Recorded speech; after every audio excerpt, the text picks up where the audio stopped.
안녕하세요.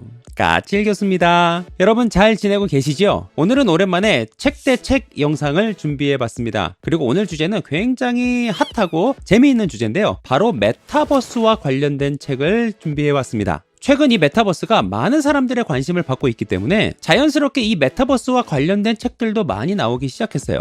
그런데 이렇게 메타버스 주변에서 자꾸 이야기하니까 책을 한 권 사서 볼까? 이렇게 생각하시는 분들이 계셨을 텐데요. 그런데 은근히 또 어떤 책을 봐야 될지 애매한 이런 경우가 있죠. 그래서 그렇게 어떤 책을 읽을까 고민하시는 분들을 위해서 오늘 이 컨텐츠 준비했습니다. 여러분 절대 놓치지 마시기 바랍니다.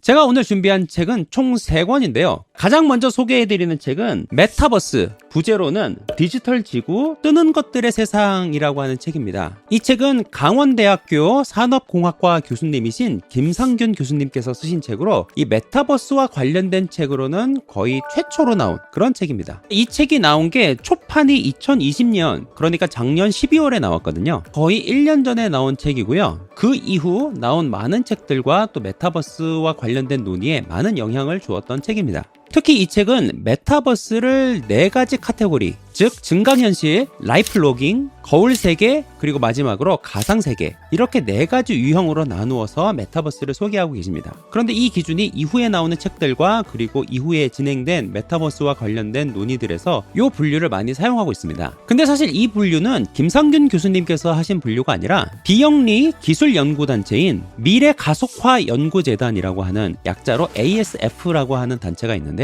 이 단체에서 분류한 기준으로 이미 지난 2007년에 그때 이미 발표한 겁니다. 그래서 김상균 교수님이 그 틀을 가져와서 이 책의 기본적인 구조로 잡으신 거거든요. 그렇기 때문에 사실 김상균 교수님께서 메타버스에 영향을 주었다라기보다는 이 ASF의 기준을 따라서 우리나라에서 이 메타버스 논의가 계속 진행되었다, 이렇게 보는 것이 조금 더 정확할 것 같습니다. 아무튼 이 책은요, 메타버스의 4가지 유형을 나누고요, 그 각각의 유형을 따라서 이 메타버스를 설명하고 소개를 하십니다. 물론 이제 뒤에 메타버스와 관련된 비즈니스 아이디어, 그리고 메타버스와 관련된 뭔가 성찰할 그런 내용들, 그런 것들을 다루고 있긴 하지만 이 책의 대부분의 내용은 아까 제가 말씀드렸던 그 메타버스의 4가지 유형을 나누어서 실제적인 사례들이 있고 어떻게 그 각각의 메타버스의 유형들이 진행되고 있는지 이것들을 소개했습니다. 그런데 약간 이 책이 아쉬운 거는 그 각각의 소개들이 뭔가 유기적으로 잘 내용이 연결되어 있다라고 하기보다는 약간은 산만하게 그런 사례들을 묶어놨어요. 그래서 한 권의 책이라기보다는 뭔가 약간의 자료집 같은 그런 느낌의 책입니다. 게다가 이 책이 약간 또 재밌는 거는요, 챕터가 끝날 때 이 김상균 교수님께서 직접 자기가 집필하신 SF 소설의 내용을 조금씩 삽입을 하시는데요. 이건 좀... 아무튼 그렇습니다. 자, 그 다음에 두 번째로 소개해드리는 책은 바로 이 책, 메타버스, 이미 시작된 미래라고 하는 책입니다. 이 책은 현재 세컨드 브레인 연구소 대표이자 금융연수원 겸임 교수이신 이인봉님께서 쓰신 그런 책입니다. 그런데 이 책은요, 오늘 제가 소개해드리는 메타버스 관련 책 중에서 가장 간략하게 메타버스를 소개하고 있는 책이에요. 그래서 여러분들이 책을 직접 보시면 아실 텐데요, 책에 그림 자료도 굉장히 많이 들어있고요, 그리고 한 페이지에 글이 그렇게 많지 않습니다. 그렇기 때문에 사실 굉장히 빠르게 읽으실 수 있는 책이고요. 저도 가만히 생각을 해보면 한 1시간 조금 더 걸린 것 같아요. 그 정도 시간이면 다 읽으실 수 있는 그런 내용의 책입니다. 아무튼 이 책은요, 총 5개의 파트로 나누어서 메타버스를 소개하고 계시는데요. 이 메타버스의 개념에 대해서 핵심만 아주 빠르게 파악하고 싶다, 이렇게 생각하시는 분이 계신다면요, 이 책의 파트 1과 2를 읽어보시는 것을 추천드립니다. 그 정도로 쉽고 아주 간략하게 잘 설명을 하고 계세요. 근데 이 책의 가장 큰 특징은 어떤 것이냐면은 메타버스에서 사용하는 이 대체불가 코인이라고 하는 개념이 있습니다. NFT라고 하는 건데요. 이 대체불가 코인, 즉 NFT를 이 책에서 아예 파트 하나를 따로 떼어서 굉장히 집중적으로 그리고 자세하게 설명을 하십니다. 사실 다른 책들에서는요, NFT 같은 것들을 약간은 부수적인 개념으로 간략하게 설명하고 넘어가시는데요, 이 책에서는 NFT를 굉장히 자세하게 설명하실 뿐만 아니라 이 NFT의 가능성과 문제점도 깊이 있게 좀 논의를 하고요, 무엇보다 독자들이 직접 NFT를 만들어서 판매를 하는 실습까지 해볼 수 있도록 이 책에 많은 분량을 투자해서 설명을 하고 계세요. 그렇기 때문에 NFT에 관심이 있다라고 하시면 이 책이 또 괜찮지 않을까 이런 생각을 해봅니다.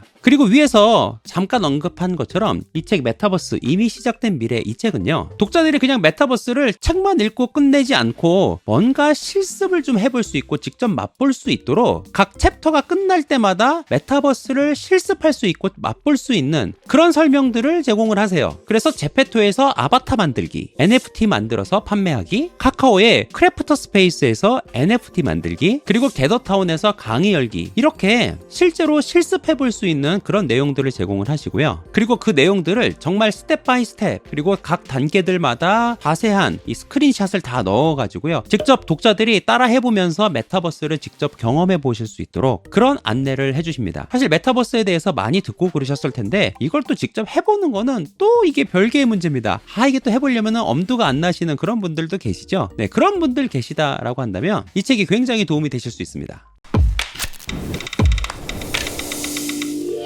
마지막 세 번째로 소개해드리는 책은 메타버스의 시대라고 하는 책으로, 이 책은 유튜브에서 시한 책방이라고 하는 채널을 운영하시고 지식 편의점 책 시리즈를 또 최근에 내기도 하셨던 이시안 님께서 쓰신 책입니다. 근데 이 책의 저자이신 이시안 님은 사실 메타버스 현장에서 일을 하시는 분도 아니고요, 그리고 관련된 전공을 또 전공하신 분도 아니에요. 어떻게 보면은 다른 저자들에 비해서 약간은 비전문가다라고도 할 수 있습니다. 그런데 오히려 그런 약점에 굴하지 않고요, 자신만의 장점을 아주 잘 살리셔서 이 한 권의 책으로 잘 정리를 하셨어요. 그래서 이 책은요, 총 6개의 챕터로 되어 있는데요, 메타버스의 기본 개념을 첫 번째 강의에서 설명하고, 그 다음에 메타버스의 7가지 트렌드를 메타피아라고 하는 말을 만들어서 설명을 하고 계시는데요, 이 부분이 괜찮습니다. 그리고 그 다음에는 메타버스와 관련된 여러 가지 아이디어, 비즈니스와 교육과 관련된 아이디어들을 한 10가지 정도 제시를 하시고요, 그리고 마지막으로 이 메타버스 시대를 대비하는 기업 그리고 개인의 생존 전략에 대해서 이야기를 하십니다. 저도 처음에는 이분이 메타버스와 관련된 전문가가 아니시기 때문에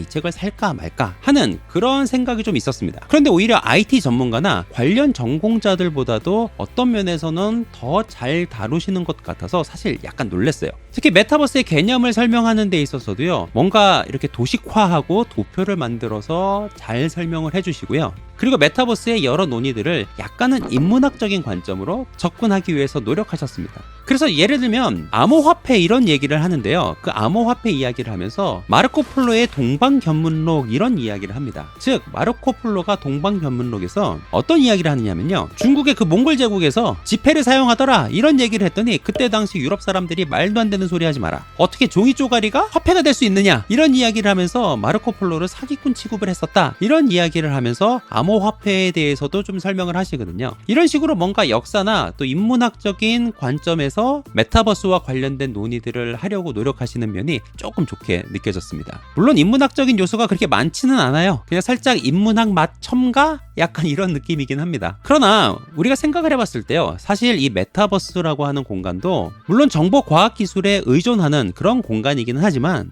결국 인간의 삶이 이루어지는 공간이에요. 사람들이 만나고 대화하고 심지어 그곳에서 앞으로는 경제활동도 해나갈 수 있습니다. 그렇기 때문에 기술적인 논의도 중요하지만 인문학적인 접근과 논의도 굉장히 중요하고 의미가 있다라고 생각합니다. 그런 의미에서 이 책은 나름 괜찮은 선택이 되실 수 있습니다. 그리고 무엇보다 메타버스에 대해서 우리가 조금 고민하고 성찰을 해야 될 그런 요소와 지점도 많이 있는데요, 그런 내용에 대해서도 3권 중에서는 가장 잘 다루고 있는 그런 책인 것 같습니다. 자, 오늘의 콘텐츠는 여기까지입니다. 오늘 메타버스와 관련된 책 3권을 좀 비교해보는 책과 책 영상으로 돌아왔는데요, 사실 3권이니까 책과 책인가요? 아무튼 이 메타버스 책을 저희들이 함께 비교해봤는데요, 요약해서 말씀드리면 일단 첫 번째로 소개한 김상균 교수님의 메타버스 이 책은 물론 메타버스와 관련된 책 중에서 최초로 나온 책이기 때문에 어느 정도 의미가 있는 책이긴 하지만요, 지금 읽으시기에는 약간 추천을 드리고 싶진 않은 것 같아요. 약간 내용이 조금 산만하게 전개되는 그런 모습들이 좀 있습니다. 그 다음에 두 번째로 소개해드린 메타버스 이미 시작된 미래 이 책은요, 굉장히 빠르고 간략하게 핵심만 파악하고 싶으신 분들에게 추천을 일단 드릴게요. 그리고 NFT에 관심이 많거나 그리고 메타버스에 대해서도 내가 한번 체험을 해보고 싶다, 따라 해보고 싶다 이런 분이 계시다면 이 책이 좋은 선택이 되실 수 있습니다. 그리고 세 번째, 메타버스의 시대. 이 책은요, IT 전문가나 관련 전공자가 쓰신 책은 아니지만 그래도 메타버스의 전체적인 내용과 개념을 잘 정리하고 있는 편이고요. 그리고 약간의 인문학적인 성찰과 접근이 나타나고 있는 책이니까 혹시 그러한 책을 찾으신다라고 하면 이 책을 선택하시면 좋지 않을까 이렇게 생각해 봅니다. 오늘 메타버스 책 3권을 함께 좀 비교해보는 시간을 가졌는데요. 오늘 컨텐츠가 도움이 되셨다라고 한다면 여러분 아시죠? 좋아요, 구독, 알림 설정 이런 거 해두시는 거 잊지 마시고요. 저는 또 다음 시간에 좋은 내용 또 좋은 컨텐츠 들고 그리고 밝은 얼굴로 여러분들 찾아뵙도록 하겠습니다. 안녕히 계세요.